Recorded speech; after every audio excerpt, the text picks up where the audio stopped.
Hello again, and welcome back to our Naruto walkthrough. We only have 2 more side quests to complete before we can start the main Samehada quest. Today we will focus on Zetsu. Before we start, I can already tell you that Zetsu played one of the most amazing moves in the entire novel. Maybe you can try to find the move by yourself before watching the video. It happened sometime between Madara's revival and the Infinite Tsukuyomi. If you go for it, happy hunting. Alright, as usual, before revealing the main move, we are going to have a look at some preparation steps Zetsu played.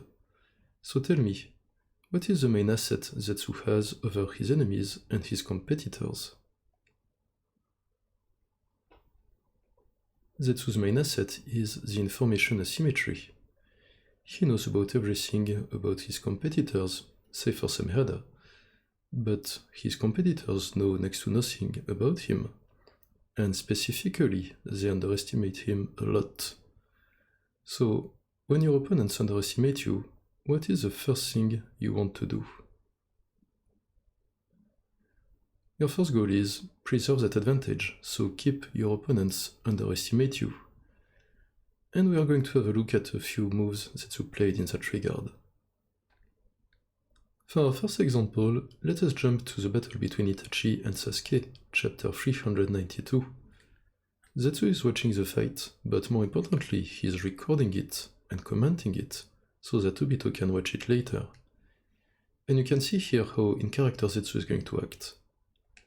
Here, for example, when Itachi first uses Susanoo, Zetsu pretends he has no idea what this technique is. This is of course a discrepancy, because Zetsu has seen several Susanoo users in the past, such as Indra, Madara, etc. But of course, the recording is meant for Obito, who believes Zetsu has been created recently by Madara. And if this were the case, then this would be the first time Zetsu has seen a Susanoo. So he is commenting in character and acting like he doesn't know what it is. That's a good move. In the following chapter, Zetsu even comments that Itachi is invincible. Now this is of course a discrepancy because Zetsu has seen characters like the Rikudo Sennin, Kaguya, the Jubi, etc. And compared to them, Itachi is far from invincible. But again, he is acting in character. If Zetsu had truly been created by Madara just before his death, then Itachi would be the apex of power he has ever seen. So, from this young Zetsu's perspective, Itachi would indeed seem invincible. So that's one more good comment by Zetsu. Now please note an interesting detail. Zetsu is hiding knowledge in this fight, but he also displays some knowledge he has. For example, he explains what the sword and the mirror Itachi is using are. And this is important, because you want to act ignorant and dumb to some extent, but you don't want to act too ignorant. Because if you're acting too stupid, then it's going to become obvious at some point that you are intentionally acting this way in order to get Obito to underestimate you. So you want to find the right balance between displaying information and hiding information, so that what you are hiding is believable. And Zetsu here is finding the right balance. Let's see a few more examples. Here you can see Zetsu losing on purpose against Mei's squad. Now this allows him to get the alliance and Obito to underestimate him and forget about him to some extent, but he even gets Madara to underestimate him, or at least to remain confident that Zetsu is relatively weak. This is important of course because at some point we are going to need to betray Madara. Another example would be this scene. Here Zetsu is pretending that Minato and Kakashi would be able to kill him if he were to leave Obito's body. Of course this is a lie, Zetsu doesn't die that easily. But once again he is faking weakness. Alright, enough waiting. Time to see the move. Are you ready for the killer move? Maybe you found it already. Bam! This is the move. What a fantastic move from Zetsu, completely turning the position around. Alright, can you see the idea behind this wonderful killer move? Well, in order to explain this move, we need to have a look at Zetsu's position at this point of the novel. Zetsu's goal is to revive Kaguya, and for that, the first step of his plan was to get Madara, specifically Madara, to absorb the Jubi, because Madara is the most suitable vessel for Kaguya. This first step is complete, but it doesn't mean Zetsu is winning just yet. If anything, right now, it is Madara who is winning. In order to trigger Kaguya's revival, Zetsu still needs to physically pierce, backstab Madara in order to overload him with chakra, and this is easier said than done. So, what does Zetsu need to accomplish this? So, if he is going to backstab Madara, the first thing Zetsu is going to need is a powerful body, because Madara is a GB Jinchuriki at this point, meaning he's quite durable. Typically, Obito's body would do the trick. And second thing Zetsu is going to need is a distraction. Typically, if Madara is busy fighting someone, then Zetsu will have better chance of getting behind him and striking him. Now, if you read chapter 665 again, there is an event that seems to be a complete disaster for Zetsu. That is, Madara orders him to leave Obito's body and bring him the Rinnegan. If Zetsu does that, then Madara is going to be able to cast the Infinite Tsukumi immediately, without meeting any resistance, so without any distraction. And without Obito's body, Zetsu will not be strong enough to pierce Madara anyway, so Zetsu's position is completely lost if he obeys. But Zetsu cannot disobey either, because he is supposed to be Madara's will. If he doesn't obey Madara, then Madara is going to realize Zetsu is in fact not loyal to him, and any chance of backstab is going to disappear. So the position seems completely lost for Zetsu. Except, it is exactly what Zetsu wants, and it is Madara who is about to get checkmated. So the move Zetsu plays is pretending Obito is regaining control and overpowering him. And that way, Zetsu gets to keep the Rinnegan away from Madara for the moment, and he gets to keep Obito's body.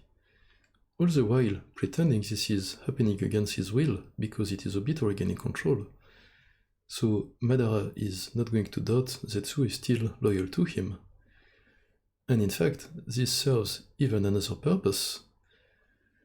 By pretending Obito is overpowering him, then Zetsu is acting weak, so he is keeping Madara underestimate him. What a fantastic move! Zetsu completely turns the position with just this one move, and from there he can do whatever he wants, because if he needs to delay Madara, he gets to keep acting as Obito, and if he needs to help Madara, he can pretend he is regaining control, so he can switch back and forth and do whatever he wants on the battlefield, without anyone suspecting anything. What a move! So this is the big quest we had today. Obito never regained control. Zetsu was faking the whole thing. Beautiful. Alright, let us see the continuation. So first, Zetsu takes Naruto to the Kami dimension in order to heal him. Naruto will be empowered by the Rikudo Sennin, and will provide the distraction we need to backstab Madara. Going to Kami has another benefit. Later on, Madara will come to Kami in order to collect his second Rinnegan, and after getting the Rinnegan pair, Madara still needs to return from Kami to the Earth, so he will need Zetsu to carry him using Kami. In other words, he will need Zetsu to use Obito's body, so Zetsu gets a perfect excuse to keep Obito's body a bit longer. Now that we have returned from Kami, and Madara has a Rinnegan pair, let us see the finishing touches. So first move, Zetsu pretends he is in full control again, and Obito has been completely suppressed. Well, of course this has always been the fact. But the idea is, we don't want Madara to worry about Obito Zetsu attacking him once again. So Zetsu is acting as 100% Zetsu once again, so that Madara will not worry about him. Next, Zetsu behaves as if he expected Madara to quickly kill Naruto and Sasuke, which is a lie of course because his plan relies to some extent on Naruto and Sasuke distracting Madara. And more importantly, after the Infinite Tsukuyomi has been cast, Zetsu pretends he wasn't expecting Sasuke's Susanoo to be able to block the light from Infinite Tsukuyomi. And now this is important for two reasons. First, Zetsu is making it a show of pretending he has no idea how Infinite Tsukuyomi works, because if he knew more than Madara himself, then Madara would immediately get suspicious. And secondly, once again, Zetsu is planning to use Naruto and Sasuke as a distraction, so by pretending he wasn't expecting them to remain in control, then he's hiding his intentions. That's another good move, and let us see the finishing move now. In fact, this will be our final exercise for today. Can you find the finishing move Zetsu played? This is the move, bam! So what's the idea here? In order to backstab him, Zetsu needs to get behind Madara. But if you walk behind Madara, then Madara is going to get suspicious. What are you doing behind my back? So the idea is, instead of getting behind Madara, you trick Madara into getting in front of you. Zetsu does that by using Madara's messianic delusions. He pretends he wants to finish off Sasuke and Naruto himself. But Madara of course believes he is a messiah, he is the savior of the world, so Madara wants to finish them off by himself. So he steps in front of Zetsu in order to fight Naruto and Sasuke, and Zetsu finds himself behind Madara's back without actually having to move there. It is Madara who made the move. So Madara has no reason to get suspicious, but Zetsu is in fact in the perfect position to backstab him, which he is about to do. Perfect move once again. For reasons we will understand later in the walkthrough, Zetsu was doomed to fail from the start. But as you can see, he still played an absolutely fantastic, brilliant sequence of moves, which started with the killer move of pretending Obito was regaining control. This sequence right there was second only to Samehada herself. Before we move on to Samehada, we still have one side quest to complete. Next episode will focus on Orochimaru, and you can already try to find by yourself the most amazing killer move Orochimaru played.